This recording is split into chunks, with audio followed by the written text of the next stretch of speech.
সুপ্রিয় শিক্ষার্থীবৃন্দ, 5 fit degree কলেজের পক্ষ থেকে সবাইকে শুভেচ্ছা। আমি মোহাম্মদ বরকতুল্লাহ, প্রভাষক পদার্থবিজ্ঞান। তোমাদের আজকে যে গত ক্লাসে আমরা একটা ভেক্টরের বিভাজন পড়াইছিলাম, আজকে আমরা পড়াবো ভেক্টরের গুণন। ভেক্টরের গুণন আসলে ভেক্টরের গুণনটা কি? ভেক্টরের গুণন আমাদের ভেক্টরের গুণন কি আমরা জানি যে সমস্ত রাশির শুধু মান আছে, দিক নেই, তাকে বলা হচ্ছে স্কেলার রাশি। যে সমস্ত রাশির মান ও দিক উভয় আছে তাকে বলা হচ্ছে ভেক্টর। আর এই ভেক্টরের গুণন আমরা পড়ব দুই পদ্ধতিতে। ভেক্টরের গুণন দুই প্রকার। ভেক্টরের গুণন আমরা লিখব আমাদের আলোচ্য বিষয় যেটা যে ভেক্টরের গুণন। ভেক্টরের গুণন দুই ভাগে ভাগ করা হচ্ছে। একটা ভেক্টরের গুণন, ভেক্টরের ডট গুণন বা স্কেলার গুণন, এটাকে বলা হয় এক নম্বরটা ভেক্টরের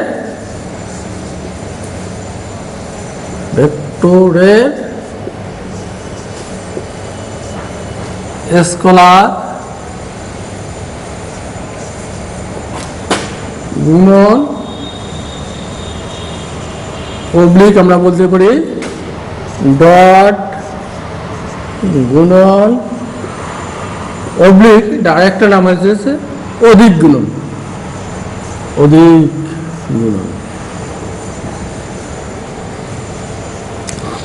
আরেকটা হচ্ছে ভেক্টরের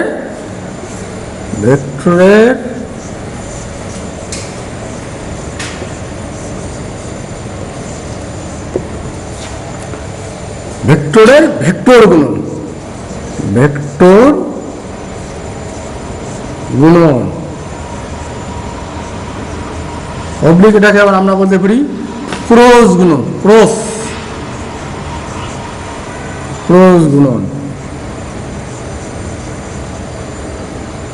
অথবা আমরা এটাকে বলতে পারি দিক গুণন।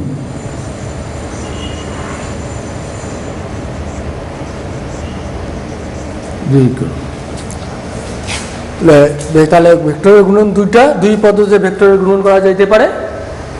একটা হচ্ছে ভেক্টরের স্কেলার গুণন যা পাবো, আর একটা হচ্ছে ভেক্টর গুণন। আমরা এখন ভেক্টরের স্কেলার গুণন বা ডট গুণন কি সে সম্পর্কে তোমাদেরকে বিস্তারিতভাবে বলতেছি। ভেক্টরের ডট গুণন, তাহলে ভেক্টরের ডট গুণনটা কি বা স্কেলার গুণনটা কি? ভেক্টরের স্কেলার গুণন বা ডট গুণন তাকে বলা হয়। আমাদের ডট গুণন জানতে গেলে আগে চিহ্ন জানতে হবে। আমরা ভেক্টরের ডট গুণনের ক্ষেত্রে যে চিহ্নটা ব্যবহার করব, এই যে ফোঁটার মতো যেটা চিহ্ন, এই ফোঁটাটাকে বলা হচ্ছে ডট। এখানে ডট হিসাবে ব্যবহার করা হয়। যেমন আমরা বিভিন্ন ওয়েবসাইটে যাই www.com, ডট এটাকে বলা হচ্ছে, এই ফোঁটাটাকে বলা হবে ডট। তাহলে ভেক্টরের স্কেলার গুণন বলবো আমরা সেটাকে দুইটা ভেক্টর রাশি গুণ করে যদি একটা মাত্র স্কেলার রাশি পাওয়া যায় তাকে বলা হয়েছে ভেক্টরের স্কেলার গুণন বা অধিক গুণন। দুইটা ভেক্টর রাশি গুণ করে একটা মাত্র স্কেলার রাশি, এটা সাধারণভাবে এক কথায়। কিন্তু আমরা যখন এটাকে ভালোভাবে বুঝাইতে যাব তখন বলবো যে দুইটা ভেক্টর রাশি গুণ করলে একটা মাত্র স্কেলার রাশি পাওয়া যাবে যার মান রাশিদ্বয়ের মানের এবং মধ্যবর্তী কোণের কোসাইনের গুণফলের সমান। তাহলে আমাদের গাণিতিক ব্যাখ্যাটা দেখি।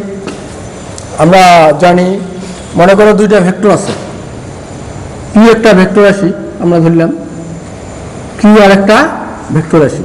কিউ ভেক্টরটাকে চিনি, প্রকাশ করলাম এটা দ্বারা, আর কিউটাকে।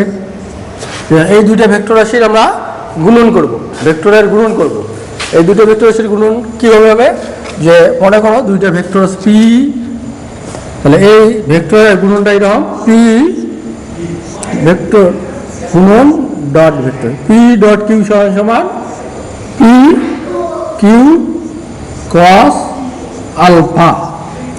আলফা আছে কি ভেক্টর দ্বয়ের মধ্যবর্তী কোণ। এটাকে এভাবেও লিখতে পারি পি ক্রস আলফা। তাহলে চিত্রটা কীরকম হবে?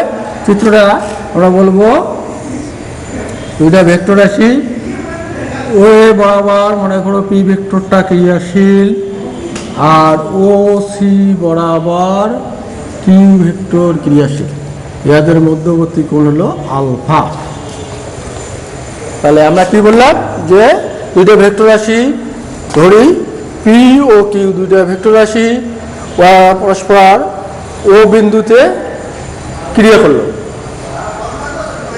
ও বিন্দুতে ক্রিয়া করলো, ও বরাবর যেটা রাশি সেটা হচ্ছে পি ভেক্টর, আর ও সি বরাবর যেটা রাশি সেটা দিলে আমরা কিউ ভেক্টর। আবার মধ্যবর্তী কোণ যদি আলফা হয় তখন লিখতে পারি পি ডট কিউ সমান সমান পি কিউ কস আলফা। অর্থাৎ আমরা এটাকে বিস্তারিত এইরকমভাবে বললাম একটু আগে যে দুইটা ভেক্টর রাশি গুণ করলে একটা মাত্র স্কেলার রাশি হবে যার মান রাশিদ্বয়ের মান এবং তাদের মধ্যবর্তী কোণের কোসাইনের গুণফল সমান। তাহলে পি ডট কিউ সমান সমান পি ভেক্টরের মান গুণন কিউ ভেক্টরের মান, তাদের মধ্যবর্তী কোণ হচ্ছে আলফা কস আলফা। তো সেই জন্য লেখা আছে পি ডট কিউ সমান সমান পি কিউ কস আলফা। অর্থাৎ তাদের ভেক্টর দ্বয়ের মানের মান পি মডুলাস, পি ভেক্টর যদি মডুলাস করি তাহলে পি হয়, কিউ ভেক্টরের মডুলাস মানে কি কিউ, আর মধ্যবর্তী কোণ তো আলফা। সেটা আমরা লিখলেন পি ডট কিউ সমান সমান পি কিউ কস আলফা। তাহলে এই কস আলফাকে আমরা এই জিনিসটাকে আবার আমরা এইভাবেও লিখতে পারি পি কিউ কস আলফা, অথবা লিখতে পারি কিউ সমান সমান পি কস আলফা। তাহলে পি কিউ কস আলফা আমরা এখানে এই কিউ কস আলফাটা অর্থাৎ কি হচ্ছে আমাদের পি যদি ভেক্টরের মান আর কিউ কস আলফা, আমরা এটাকে বলতে পারি এই দুইটা ভেক্টরের যখন এটা বলবো পি ভেক্টরের মান, এটা বলবো পি ভেক্টরের মান, পি ভেক্টরের উপর কিউ ভেক্টরের লম্ব অবিচ্ছেদ, পি ভেক্টর এর মান গুণন পি ভেক্টরের মান গুণন পি ভেক্টর এর উপর কিউ ভেক্টর এর কিউ ভেক্টরের উপর কিউ ভেক্টরের লম্ব অবিচ্ছেদ বলা হয়।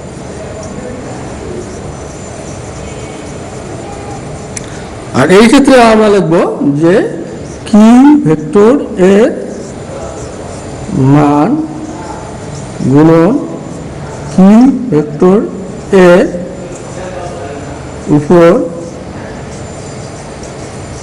পি ভেক্টর এর লম্ব অবিচ্ছেদ।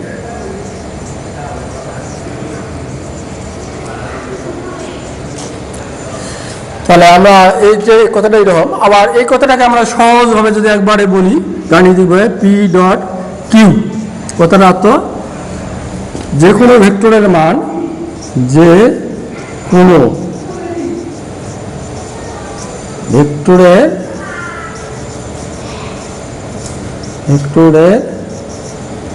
মান গুণন ওই ভেক্টরের উপর, মানে কি যে ভেক্টরটা মান বার করছি ওই ভেক্টরের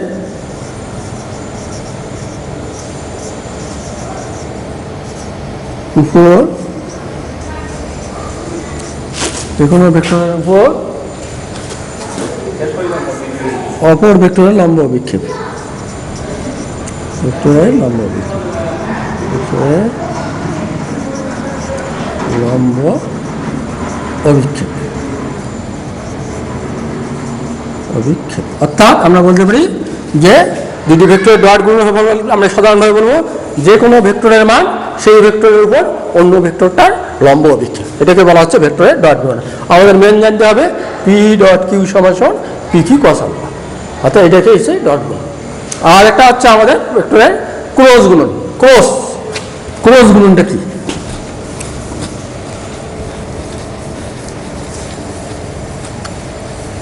ক্রস গুণন আমরা বলবো ভেক্টরের ক্রস গুণন, ক্রস ভেক্টরের ক্রস গুণন, ক্রস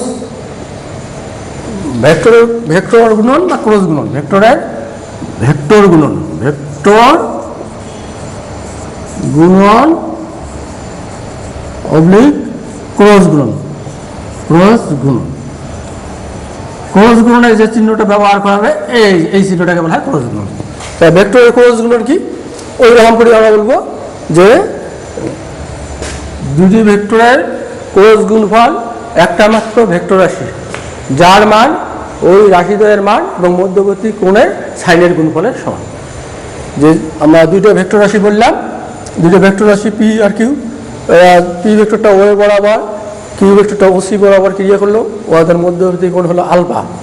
এই ক্ষেত্রে আমরা লিখব ভেক্টরের ক্রস গুণন কথাটা অর্থ যে কোনো পি ক্রস কিউ সমান সমান eta p q sine alpha.